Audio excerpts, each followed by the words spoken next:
What the fuck is going on here? Они написали, что она проститутка, блядь. Like, what do you do to get all of this? I am telling you, you do not know this guy. Thank you for your time, and first, congratulations on the film. I think it's amazing, and I want to know, I'm curious to know, what was the starting point for you to conceive this story? What was your main inspiration behind it? Well, thank you for your kind words, and I think that it actually spans many years. You know, Karin Karagulian, who plays Toros in the film, we've been trying to tell a story that took place in the Brighton Beach, Coney Island area forever, and it really just took me 15 years to figure it out. I think I had been exploring sex work, and so we applied sex work to that world, and figured out this hook. And the hook was, what if we didn't want to do a Married to the Mob movie, but we thought, what will put her in a similar situation? Oh, I know, Married to Money. It's very similar. Married to the Mob, Married to Money. So we said, what if she marries the son of a Russian oligarch? And as soon as that happened, we knew we were ready to go. And that happened about a year after I made that film, Red Rocket. Once Red Rocket was put to bed, we figured that out. And since you mentioned Coney Island and New York City, I want to know about your decision on shooting on New York City, and what did you think about the energy of the city? How did it influence the atmosphere of the film? Oh, New York's energy always influences a film, because you know, it's so unique, and it's so, you know, and not only is there that New York energy, that New York groove, but there is that New York attitude. And I knew Annie had that New York attitude, specifically a Brooklyn attitude.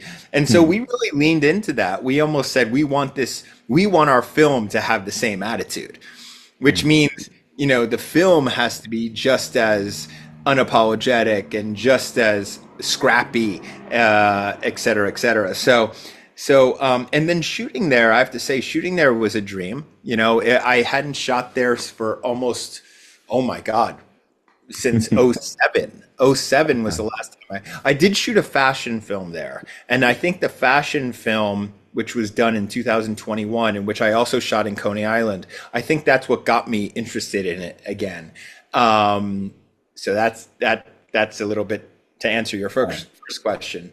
But Coney Island specifically is sort of stuck in time. It looks the same way that, you know, that it looked when Walter Hill shot The Warriors there. So I was able to just shoot these iconic locations that look the same way they did in 1978. You know, the Cyclone roller coaster or the Wonder Wheel and everything like that. And it was just a real pleasure to do that, quite honestly, as like from a cinematography point of view. Yeah. And I want to know about, well, Mikey Madison is a revelation on this film. She is incredible. And I want to know, for you as a director, how was the process of finding the right actress to play such a challenging part as Anora? It was a lot easier than you think. It was actually, I never thought of anybody but Mikey. Because I knew Annie's, I knew young women who were like a little bit like Annie, but when I was looking for my actor, she came about because I knew her from Once Upon a Time in Hollywood, and then a few years later, when I was moving forward with Anora, we went to see Scream opening weekend, and I was in the theater, and I was looking up at the big screen, and I said, "She's our Annie." It's so obvious to me. And I think it was a combination of those two performances and her physicality, very unique eyes and face. And I thought, okay, she also shows that she has a lot, like she can nail the humor. You know, the humor in both of those films, they're not like, it's not like a setup and a punchline joke, but it's more behavioral humor. And that's what I was looking for. So we called her agent the minute we stepped out of the theater. And I had a coffee with her, and I offered her the role. Simple. Be a fucking man and talk to me. And I want to start with a question for both of you, because Sean Baker has such a unique way of telling stories, and I want to know about your experiences working alongside with him, creating your character. So could you tell me a bit about it? It's a big pleasure to create the character with the Sean Baker, because he's, you know, he's very, like, he's not heavy person. He's talking about, you know, everything in like a very, I don't know, easy way, but every his word is very deep, and he really know what he wanna see. And it's great to, you know, work with a person who's such a, I don't know, such a sensitive and kind, and, you know, build character with this, you know, these features, because Sean Baker's features in our characters also too. Yeah, he give a lot of freedom for creating characters, but at the same time, every second he controls it. But really see and really feel what are we going, where are we going with with growing of character, and change the script due to this direction every time. He changed all script every day, because he step by step understanding that, okay, we have new stuff, and it's Changing something in the future of this universe. Yeah. It's and like a butterfly effect.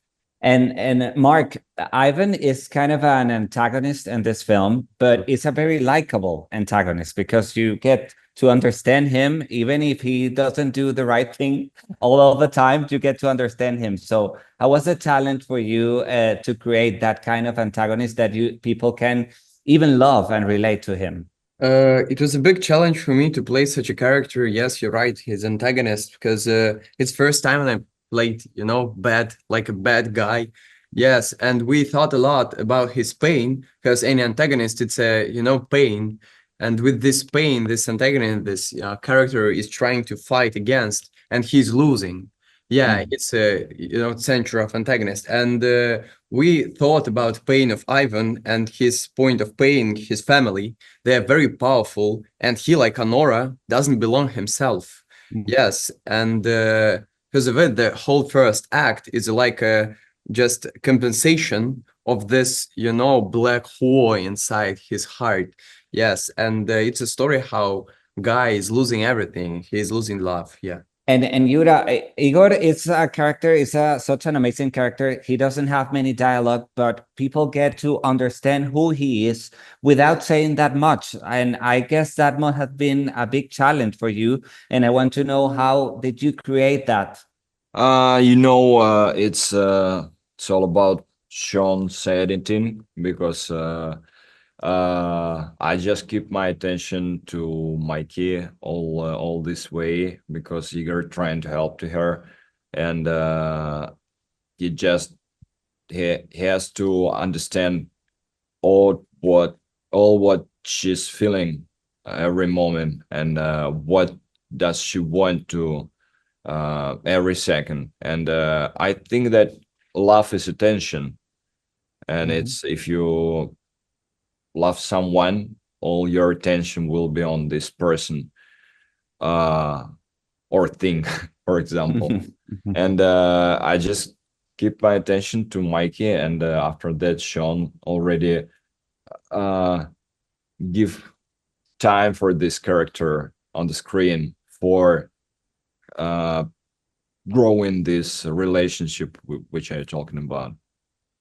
Yes. Well, guys, again, congratulations. This film is incredible, and I hope seeing you in all the award season. Thank you. Thank you.